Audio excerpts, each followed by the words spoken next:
writer, dealer, collector of contemporary art and tribal art. So, Yes. Oh, I have to answer? yes. Yeah. I mean, it sounds like a lot, but to me, it's just all the same thing, you know? It's sort of a way to communicate with yourself and your own trajectory through the art world. I mean, I collected African art because I loved it, and I met Armand, and I went to school with a Belgian friend, dealer, expert. And then, contemporary art is also like a trajectory for me. And the writing was like one more challenge, I guess. I'm a bit of an itinerant. I'm thinking of myself now, looking back at myself, trying to understand myself as a nomad. Nomad in disciplines, you mean? Yeah, I'm like a bit of a nomad. Like, I like to try something new, try something different. Even if I love art, I want to see what it feels like to change my seat. Yeah, but do you think you can do everything in a good way? That's a problem, that's a problem. I think I was better at some things than others. So what are you better at? I think I'm a good collector. I think I'm a good collector because I'm a good researcher. I love to research. I love to study. Ultimately, that's my greatest pleasure, is learning. So I love to talk to smart people. I love to learn from artists. I love to learn from journalists. I love to learn from art critics. I love to learn from the world. And so each one of these disciplines for me... So what are you bad at? I don't think I'm a very good art dealer, for sure. But, I'm better than some. I'm bad at a lot of things. But it's interesting because it's your main occupation to be a dealer. No, I never thought of myself as a dealer. My gallery, I think of myself as a gallerist. I'm like building a program, and the gallerist is... But you sell. I sell. If someone wants to buy. America now. America now. Oh, that's tough. I can't make a good answer here.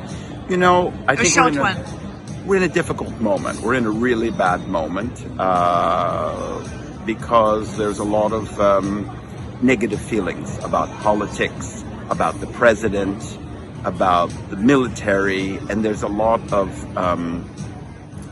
confusion about what we're doing in Afghanistan, what we're doing in Syria, what we're doing, on Twitter, what we're doing. But generally speaking, I would say the economy is better than it would have been.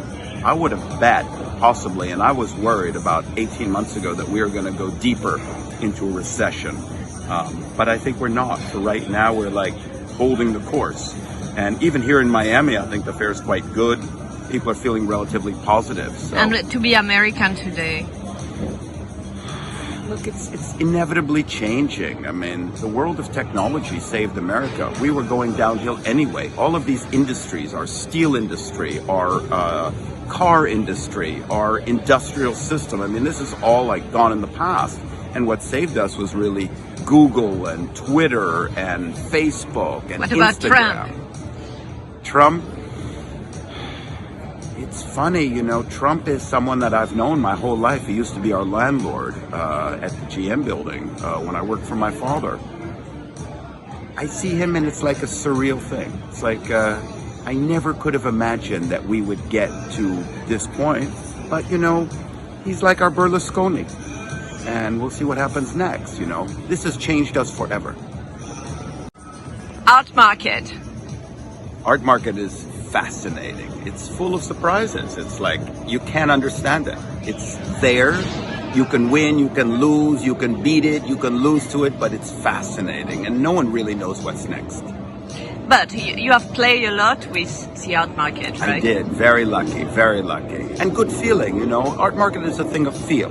If you look at the people who do well, they felt something.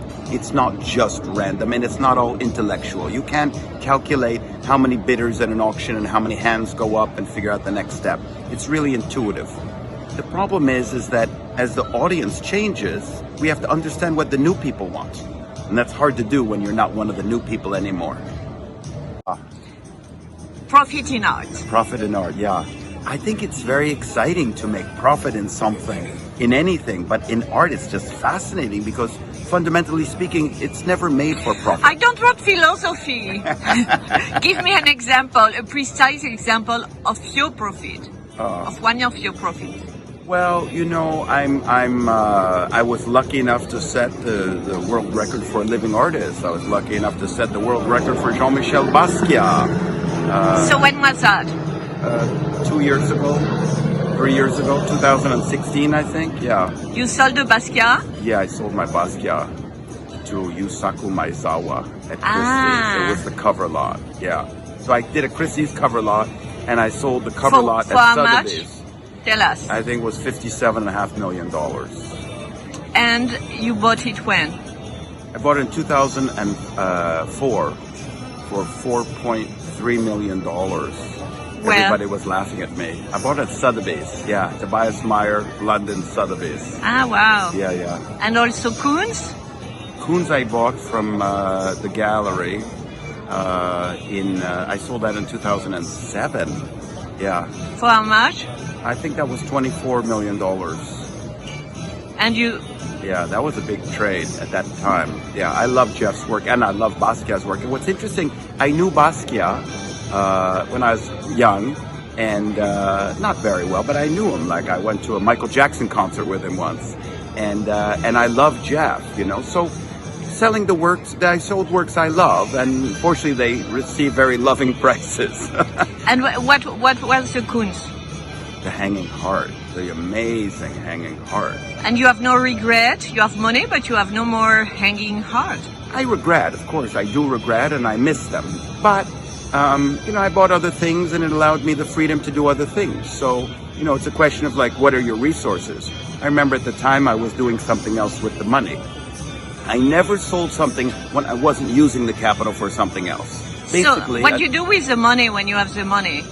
Such a big amount of money. What can make your life better than a Hanging Heart? Well, you know, at the time I bought a house in Montauk on the ocean. And you still have the house? Yeah. What about art not to sell? Art not to sell. I think it's important. I think it's important to have like your personal collection, build that and understand what it is. But yes, what is it precisely? Art not to sell is, Jesus Christ. I mean, whenever I bought anything, I never really bought it with the intention to sell. Now in the gallery, sometimes we'll buy things that are for show, of course, which is different. But personally speaking, I always bought what I loved. I didn't always expect that what I loved would end up being so valuable.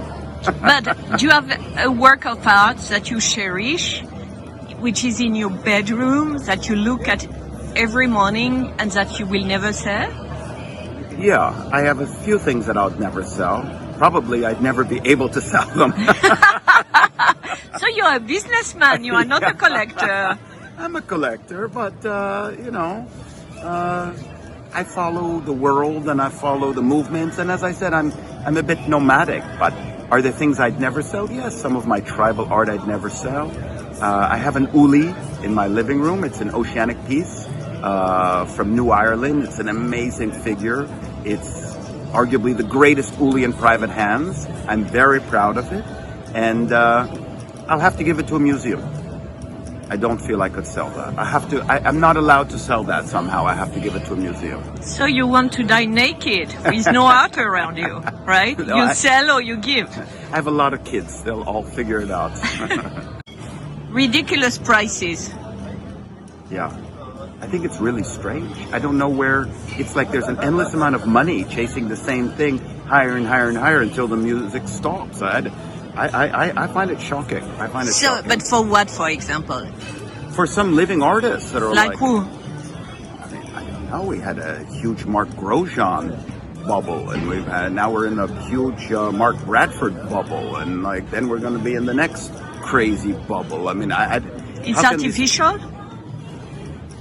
Of course, it's not artificial. When 2 or 3 people want the same thing and they have a lot of money, they can drive it up much higher. But no, I mean, time would say that none of these markets are sustainable.